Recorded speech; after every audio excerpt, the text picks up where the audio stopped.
Bom dia para vocês. Bom dia. Primeiramente, eu gostaria de me justificar aqui que minhas condições de fala não estão as mais adequadas, porque peguei uma inflamação na garganta e venho tomando remédio, começou a parte da rouquidão, então estou bem limitado na minha garganta. Depois, minha apresentação, falar um pouquinho de mim e nós partimos para a apresentação. Eu sou João Francisco, então até não tem problema não, porque por muito tempo fui seminarista palotino, até muita gente aqui me conheceu como seminarista, né?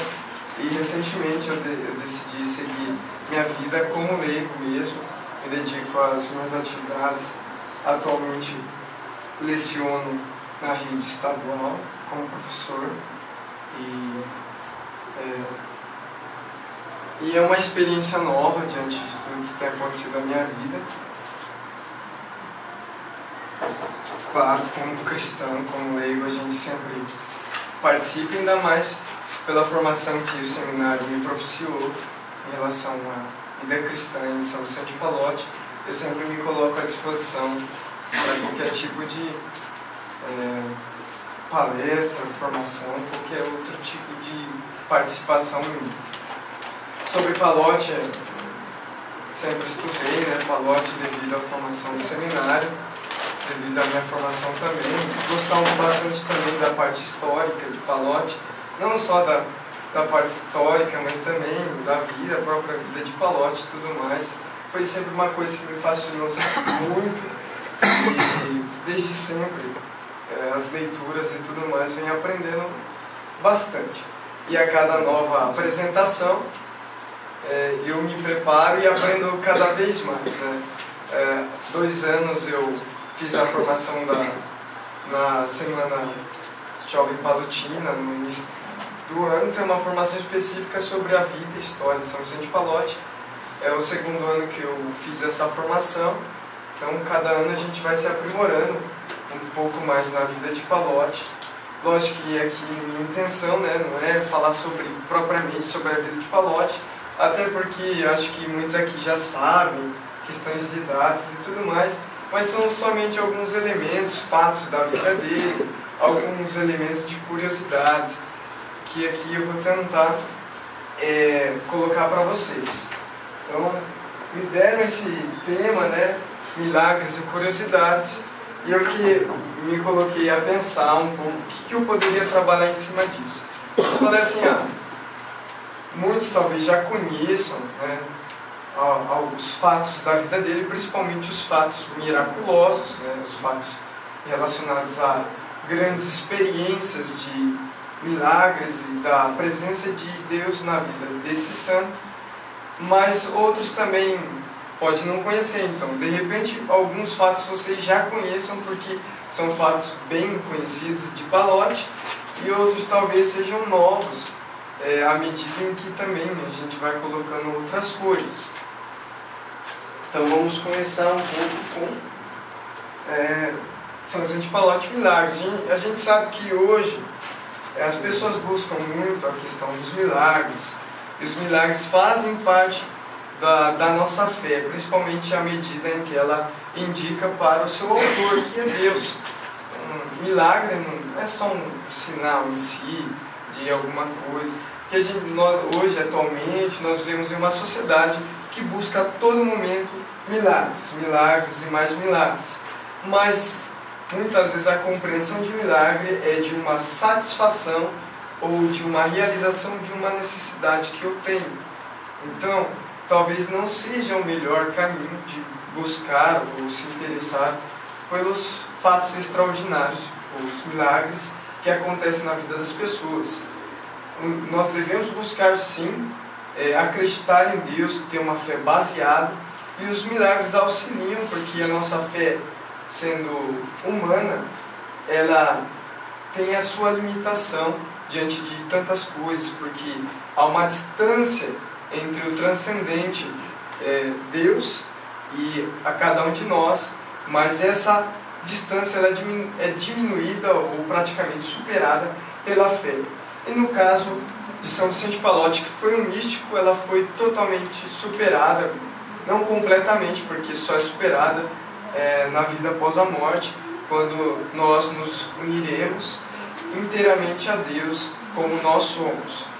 Mas São Vicente Pallotti viveu desse inebriamento, ou seja, ele foi totalmente, se mergulhou totalmente na vontade, na bondade, na misericórdia de Deus, e a consequência disso que fatos extraordinários aconteceram em sua vida.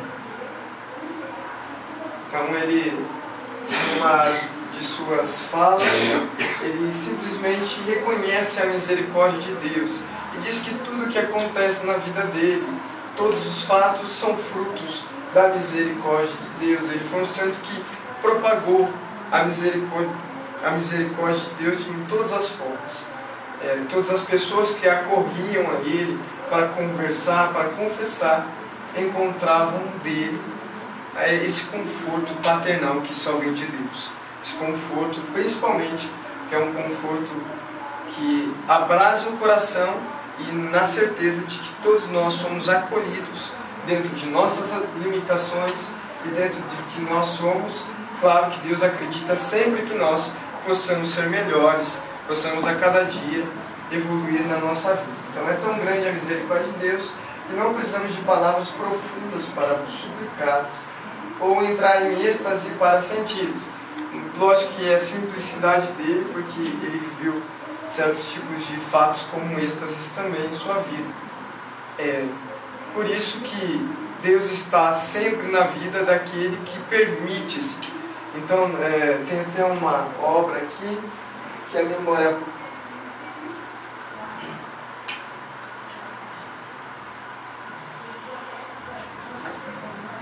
Aqui sobre esse livrinho aqui vai falar alguns elementos, né? Muitos já conhecem, mas tem os 33 pontos, né, da regra fundamental e a memória prática cotidiana. E nesse escrito, na memória prática cotidiana, vai dizer assim: antes de fazer qualquer atividade, seja no início do nosso dia, nós temos que pensar como agiria, falaria, pensaria nas suas atividades de Jesus Cristo. Colocando esse tipo de pensamento na nossa cabeça, então nós vamos pautar nossas ações de uma forma tal que nós possamos conformar, ou seja, que a nossa vida realmente seja toda uma marca da presença de Jesus na nossa vida. Então, se, por exemplo, acontece um conflito na minha casa, como que eu vou resolver? Então pense, se Jesus estivesse aqui no meu lugar, como que ele agiria nessa situação? Se você conseguir responder isso, com toda certeza você vai conseguir resolver a sua situação segundo a vontade de Deus. Então, São Vicente Pallotti, desde cedo, desde muito pequeno, ele propiciava ou fornecia na sua vida sinais de santidade. Então, em uma das citações que a gente encontra nas obras dele, ele, com 6 aninhos de idade, rezava e pedia para Deus: Deus, fazei-me bonzinho. Então ele queria desde cedo ser um menino, uma pessoa boa. E ele se orgulha muito dos pais dele, porque ele tem pais, ele reconhece a santidade dos pais. Os pais deles rezavam, ia praticamente todos os dias na missa, a mãe dele visitava os altares. Então, uma prática que vem de família, que ele herdou fortemente. Aos 9 anos tinha como leito uma espécie de sofá de palha, porque ele dava o colchão dele para os mendigos que tinha na rua e precisavam. E, sequentemente, não ter um caso que relata que ele deu a mãe dele comprou outro, deu novamente, ele comprou, os pais comprou outro. A mãe chegou dele e falou assim: meu filho, se continuar assim, não temos condições para ficar comprando colchão. Falou: mãe, não se preocupa que eu durmo no chão. Então ele falou assim, a caridade no coração dele transbordava. Era uma coisa assim, ele via a necessidade do outro acima das necessidades próprias. E é isso que caracteriza um santo. Um santo realmente ele está mais preocupado com a salvação do outro, mais preocupado com o bem-estar do outro do que de si mesmo, porque no outro está a presença de Deus. Então, é no outro que Deus habita, é no coração das pessoas ao nosso redor, que mais necessitam que Deus nos fala, que Deus nos chama. Então é justamente essa percepção que Palotti, desde criança, teve e buscou realizar em sua vida. Ele foi um menino agraciado por Deus, porque Palotti, o seu diretor espiritual, Bernardo Fazzini, falava assim: é um menino muito bonzinho, que a gente praticamente não encontra pecado mortal nele, mas é um menino muito burrinho, que não consegue aprender nada e tem dificuldades porque realmente ele não conseguia reter nenhum tipo de conhecimento. Então o que aconteceu? Diante desse relato do padre Bernardo Fazzini, a sua mãe, então a mãe dele decidiu fazer uma novena ao Espírito Santo. E Palotti, junto com sua mãe, fizeram a novena ao Espírito Santo. E a partir daquele momento, a sua inteligência foi iluminada de tal forma que no final do ano ele recebeu 2 medalhas de honra por melhores notas e por ser melhor aluno. E as 2 medalhas, uma ele deu para um mendigo e a outra ele colocou nos pés de Madonna, de Nossa Senhora, porque para ele isso não significava nada, porque era a graça do Espírito Santo. De repente, se alguém tiver com dificuldades intelectuais, pode apelar para o Espírito Santo, que é uma certeza. Tem informação, então, ainda. Só que ele era menino firme. Já perdeu tempo. Então, até mesmo o seu diretor espiritual dizia que ele não tinha pecados mortais. Os pecados mortais são os pecados que ofendem a caridade e que ofendem também os 10 mandamentos. Era um menino que vivia desde cedo a sua santidade. Então, diferentemente, nós temos diversas histórias de santo. Na historiografia dos santos nós vemos que tem muitos santos que de repente mais tarde se convertem e vivem a sua fé de forma radical. Um exemplo mais comum que vem à minha cabeça é Santo Agostinho, que até os 32 anos viveu uma vida libertina, mas quando se converteu encontrou realmente a presença de Deus e a partir daquilo ele forma uma coisa nova e vive totalmente por Deus. Mas São Vicente de Palotti, cada santo a sua característica, viveu desde criança a sua fé e principalmente uma vida de santidade. Quando Deus nos fala pela Bíblia, sede santos como vós sois santos, é uma santidade que não é pedida somente para os religiosos, os padres, mas é uma santidade que tem que ser vivida por cada um de nós. Todos somos convidados. E esse foi um pedido claro de São Vicente de Palotti no apelo ao povo, né? Todos, grandes e pequenos, estudantes, trabalhadores, ricos, pobres, todos podem fazer alguma coisa pelo apostolado católico.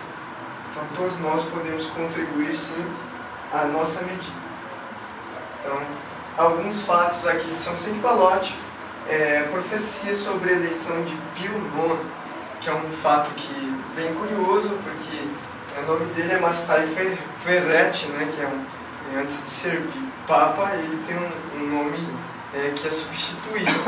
E esse Mastai Ferretti, ele tentou entrar na guarda do Vaticano, aqueles guardinhas que ficam lá com cores, chapéuzinho, guarda suíça. E ele tentou, por causa da saúde dele, ele não conseguiu entrar. E ele saía triste diante da reprovação. E Palotti falou assim para ele: você está triste hoje porque você não pode guardar o Papa, mas um dia você vai ser guardado por isso. Então, é mais ou menos como se uma... Lógico que algumas coisas vêm de coisas que também as pessoas falam, mas isso daí eu tirei desse livro aqui, fazer alguma referência. Então, que mais tarde foi realizado e se tornou o Pio IX, que hoje é um santo. Então, São Vicente de Palotti, místico. Uma das características do místico é o mergulho no amor infinito de Deus. O místico é aquele que se inebria de tal forma, de tal maneira, no amor infinito de Deus, que ele se sente todo unido a Deus. O místico é aquele que tem a capacidade de dar, como se uma gota que se dissolve num todo. Então ele dissolveu-se a vida dele em Deus. O místico é esse. E as consequências da experiência mística, ou da vida mística, é justamente a visão de indignidade, a visão dos seus pecados, que quanto mais próximos da luz, mais nós vemos a imperfeição. Então, Pallotti via-se como, ele se descrevia: eu sou pior que o demônio de orgulho, de pecado, eu sou nada e pecado. Essa era a descrição que Pallotti fazia de si mesmo, que justamente diante de Deus não existe ninguém puro, ninguém santo, porque o único santo é Deus.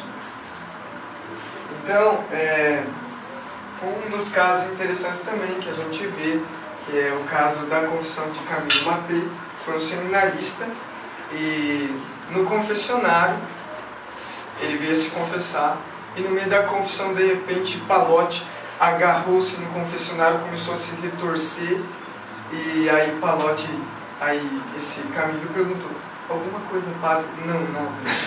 E mais tarde, esse Camille Mappé, aí vai da interpretação de cada um. Ele se tornou um padre que deixou o sacerdócio e morreu impenitente. Então, o seu amigo, que era amigo desse seminarista, diz que provavelmente seja que ele pôde prever no seu coração esse fato, esse ocorrido. Então a gente vai vendo como um santo ele consegue perceber as coisas de longe, ele é muito sensível às coisas. Então por isso ele consegue, de certa forma, perceber as coisas. Como nesse caso avisa ao irmão Salvatore. O irmão dele era muito queridíssimo, e ele escreve um bilhete para o seu irmão, dizendo assim: daqui 3 anos você vai morrer. Se você não se converter, você vai morrer sem a graça de Deus. E como Salvatore via muitas das ações de Pallotti, ficou até um pouco abalado, assustado por aquilo, e realmente decidiu se converter e se propôs a viver melhor. Todo dia, todo final de semana, jejuava pão e água, e realmente, dali 3 anos, ele veio a falecer. E Pallotti tranquilamente pôde dizer assim: esse meu irmão morreu agraciado por Deus, porque morreu fazendo as práticas ascéticas e seguindo a vontade de Deus. Então a gente vê como o santo também ele utiliza dos dons dele para ajudar as pessoas, não só para mim. Não tem função de mérito para si mesmo, tem uma função de olhar-se a si mesmo. Então, uma das consequências da vida mística na vida de Pallotti é o seu esponsaliço com Nossa Senhora. Foi em 32. Ele tem, nesses 2 livros, tem um relato do escrito da experiência mística, que ele se diz todo mergulhado, inebriado, unido a Nossa Senhora.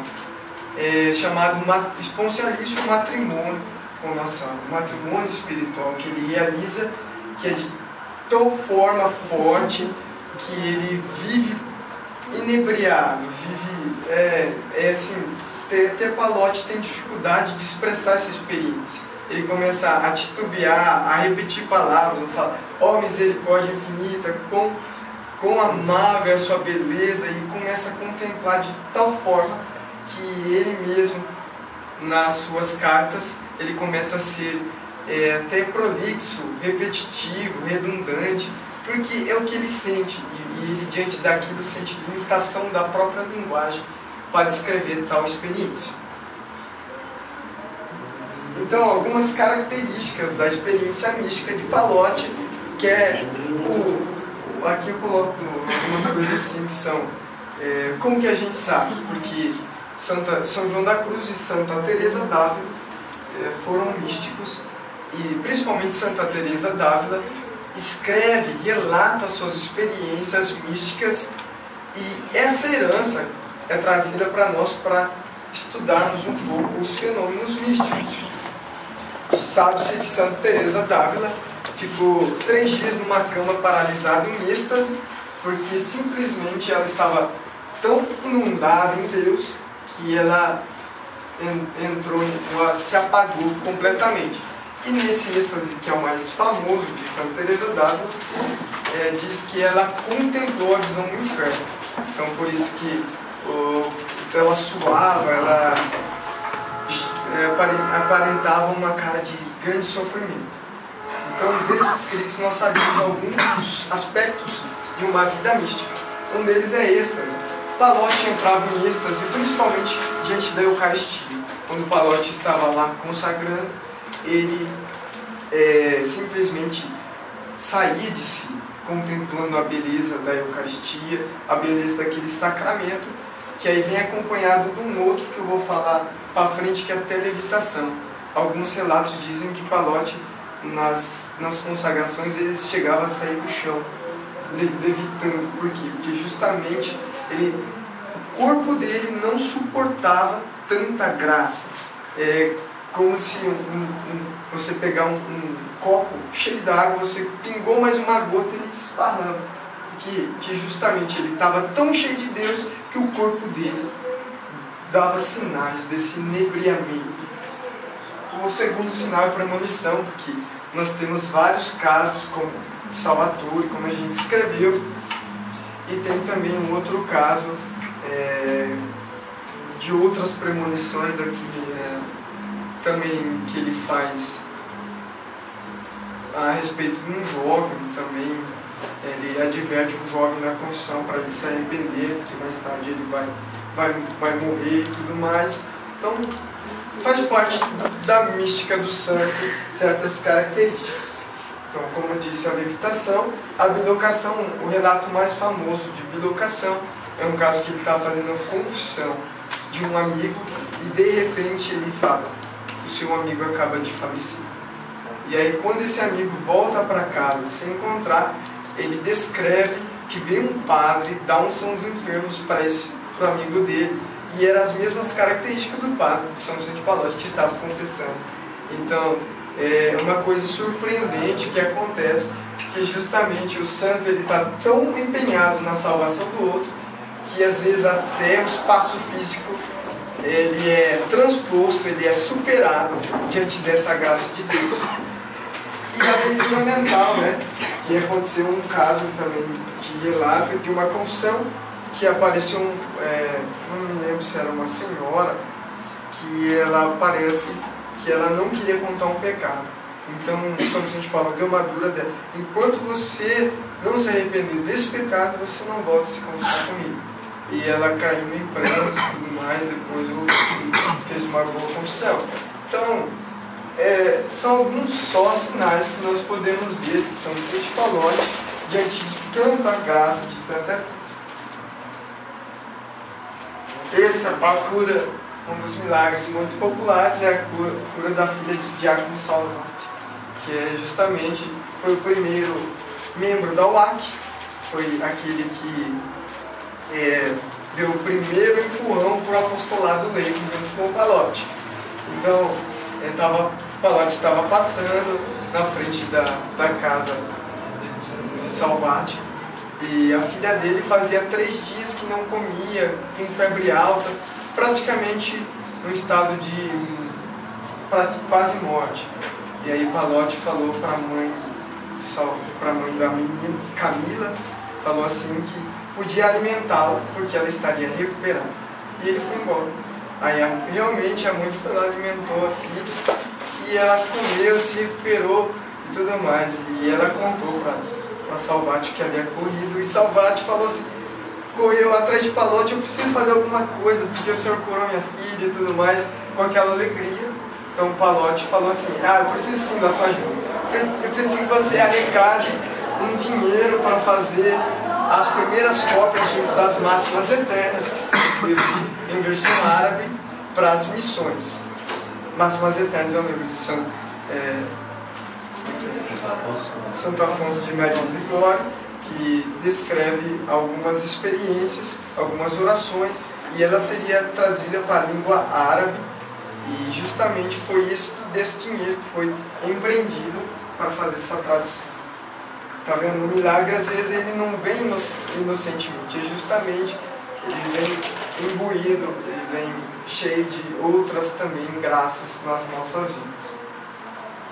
Que foi o caso da conversão dele.